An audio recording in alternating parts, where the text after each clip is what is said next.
নমস্কার, সুপ্রভাত।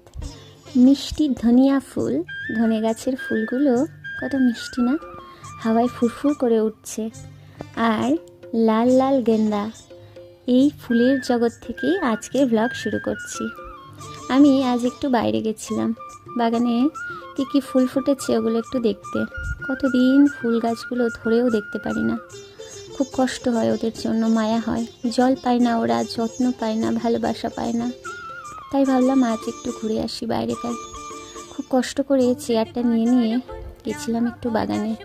2-4টে ফুল পেরেছিলাম, আর সেই ফুল পাড়া নিয়েও হয়ে গেল একচোট। নিচে ভালোবেসে বাড়ানো গাছের ফুল নিজেই তুলে নিজেই বড় ভুল করে ফেললাম। জানো তো, সংসারে থাকতে গেলে এরকম ছোটোনাট খুঁটিনাটি অনেক কিছু হয়ে থাকে, যা কিনা অনেক সময় সহ্যের বাইরে চলে যায়। যাই হোক, আজ ছিল স্পেশাল একটা দিন। মানে আমার কাছে প্রত্যেক দিনই স্পেশাল। না হোক আমি শুয়ে বসে কাটাচ্ছি। আগে আমার ব্লগের ভিডিও ছিল খুবই কম, ব্লগ করতাম শখে। 2-4টে কাজের পরে একটা ব্লগ কোনো দিন দিতাম। এখন কোনো কাজই নেই, তাই ব্লগ বানানোটাই একটা কাজ হয়ে দাঁড়িয়েছে। তাই যা পারি ভিডিও নিই আর তোমাদের সাথে শেয়ার করি। আজ এসেছিল একটা পার্সেল, এটা অর্ডার করেছিলাম। অনেক পছন্দের জিনিসটা, অনেক দিন ধরেই নেব করছিলাম, তাই নিয়েই ফেললাম। আমি আমার সমস্ত শখের জিনিস, মনের পছন্দের জিনিস নিজেই পূরণ করে নিই। কারোর কাছে ভরসা করি না, আর কারোর কাছে চাইও না। আমি জানি আমি চাইলে পাবো না, কেন চাইবো বলো তবে? তাই নিজেরটা নিজেই পূরণ করে নিই। সোনা গয়না বলো, আর যে কোনো ছোটো ছোটো জিনিসই বলো, যা আমার পছন্দ তা আমি নিজেই পূরণ করি।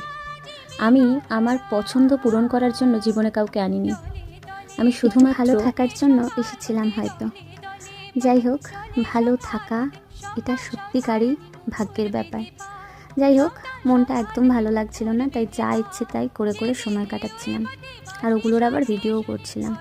এই করতে করতে আমার স্টুডেন্ট চলে এসেছে, মৌবনি। ওকে ছবি আঁকাচ্ছিলাম আর ওর সাথে গল্প করছিলাম। আগে আমি যে টিউশনগুলো বাড়িতে গিয়ে করাতাম, তারা এখন আমার বাড়িতে আসে। কিছুজন বাড়িতে আসে, মানে খুব সামান্য সংখ্যক বাড়িতে আসে, সবার কাছে যেতে পারি না। আর সন্ধে পেরোতেই মৌবনীকে ছুটি দিয়ে খুব খিদে পেয়ে গেছিলো। হঠাৎ করেই বায়না করলাম, তুমি কি আমায় একটু চাউমিন করে দিতে পারবে? বলল, আমি কি কখনো এসব করেছি, পারবো? যাই হোক, আমি বলে দিলাম। সে মতো একটা চাউমিন করলো। সত্যি কথা বলবো, চাউমিনটা যে কি অসাধারণ হয়েছিল, সে যে না খেয়েছে সে বুঝবে না। তারপর চলে এসেছিলো 3rd ব্যাচ, আর ওরা করছিল ড্রয়িং।